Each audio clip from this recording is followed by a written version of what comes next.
and welcome to my channel. Today we're doing this awesome dessert from dry fruits. They are really easy to make and really healthy. And you only need dry apricots, nuts, dates, and dried plums, and some dried cocoa. First of all, let's take the dates and take out the insides. First of all, you have to wash and dry every dry fruit that you have. Then put it through a mixer or chop it or just triturate everything and each ingredient but not the cocoa. Then take some water and let's do the little balls.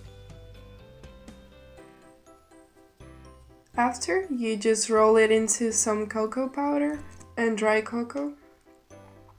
And that will be it. You can decorate it with some decorating paper, and that will be it.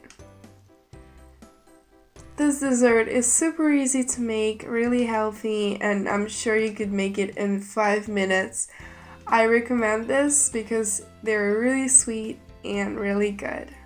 Thank you for watching. If you like this video, give me a like and subscribe my channel to see more of my recipes. Thank you.